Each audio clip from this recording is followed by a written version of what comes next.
श्री हरिवंश सभी को पूज्य प्रेमानंद जी महाराज की पुस्तक ब्रह्मचर्य कब क्यों और कैसे 5वें चैप्टर ब्रह्मचर्य रक्षण की दिनचर्या का चौथा पार्ट है, जिसमें प्रेमानंद जी महाराज ने बताया है प्राणायाम के बारे में। तीसरे पार्ट में हमने जाना था स्नान और संध्या के बारे में, तो इस पार्ट में प्राणायाम के बारे में जानेंगे। और मैं दावे के साथ में कह सकता हूँ, अगर आप इस ऑडियो बुक समरी को सुन लेते हैं तो आपका जीवन बदल जाएगा। तो चलो इसको स्टार्ट करते हैं। हरि बोल। चौथा प्राणायाम। वीर की रक्षा के लिए प्राणायाम को सर्वोत्तम और प्रमुख साधनों में एक माना गया है, क्योंकि मन, प्राण और वीर इन तीनों के बीच अत्यंत गहरा संबंध होता है। प्राण जिस दिशा में चलता है, मन और वीर भी उसी ओर प्रवृत्त होते हैं। इसलिए जब प्राणायाम के माध्यम से प्राणों पर नियंत्रण किया जाता है तो मन पर भी अधिकार स्थापित होता है और परिणाम स्वरूप कुविचारों पर संयम संभव हो जाता है। प्राणायाम के अभ्यास से वीर की ऊर्जा ऊर्ध्वगामी हो जाती है, यानी शुक्र कोश में स्थित वीर ऊपर की ओर खींचने लगता है। इससे न केवल शारीरिक बल में वृद्धि होती है, बल्कि इंद्रियों के दोष भी समाप्त होते हैं। प्राणायाम का एक और महत्वपूर्ण लाभ यह है कि यह बुद्धि में जमे तमोगुणीय मल को दूर करके सत्व गुण की वृद्धि करता है, जिससे मन, बुद्धि और आत्मा तीनों में स्थिरता, शक्ति और पवित्रता आती है। मन बहुत बलशाली लेकिन अत्यंत चंचल तत्व है। इसे वश में करना उतना ही कठिन है जितना वायु को नियंत्रण में रखना, किंतु जब मन नियंत्रित हो जाए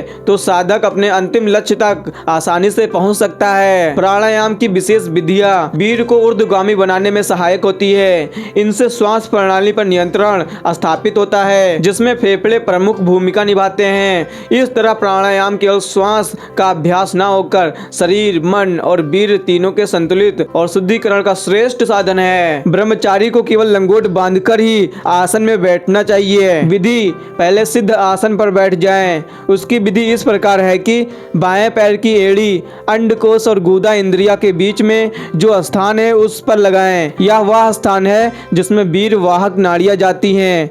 इन्हीं में से वीर बाहर निकलता है, इसलिए पैर की एड़ी को इन नाड़ियों पर दबाकर लगाना चाहिए। दाएं पैर की एड़ी मूत्रेंद्रिया के ऊपर लगाएं। दोनों पैरों के घुटने भूमि पर लगे हुए हों। सिर, गर्दन जिसको ग्रीवा भी कहते हैं, मेरुदंड जिसको रीढ़ की हड्डी भी कहते हैं, सब सम रेखा में एक सीध में रहने चाहिए। एक कपड़े की छोटी सी गद्दी बनाकर गुदा के नीचे रख लो, जिससे वीर वाहक नाड़ियां पर अधिक बल पड़े। दोनों हाथों को तान कर दोनों घुटनों पर रखो।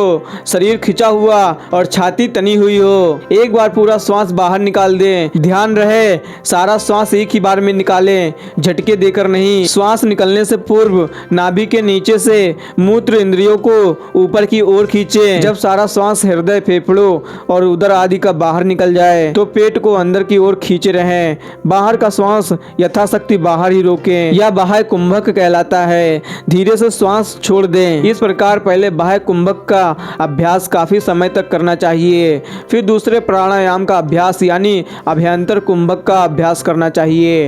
एक प्राणायाम की सिद्धि के बाद ही दूसरा प्राणायाम को सिद्ध करें। इस प्राणायाम की संख्या 21 तक ले जा सकते हैं। इस प्राणायाम को करते हुए जबरदस्ती न करें। शुरू में कठिनाई व कष्ट प्रतीत हो सकता है, किंतु अभ्यास से ठीक हो जाएगा। निरंतर अभ्यास से मूल अधिकार को खींचने से मूत्रेंद्रिया तथा गुदा खींची रहेगी और वीर भी ऊर्ध्वरेता होना शुरू हो जाएगा। यदि केवल मात्र इस सिद्धासन का ही अभ्यास किया जाए तो वह भी वीर रक्षार्थ तथा स्वप्न दोष को दूर करने में अत्यंत हितकर है। तो यहीं पे चौथा पार्ट समाप्त होता है। 5वें पार्ट में सत्संग और स्वाध्याय के बारे में प्रेमानंद जी महाराज ने बताया है। तो चलो नेक्स्ट पार्ट में मिलते हैं। हरि बोल।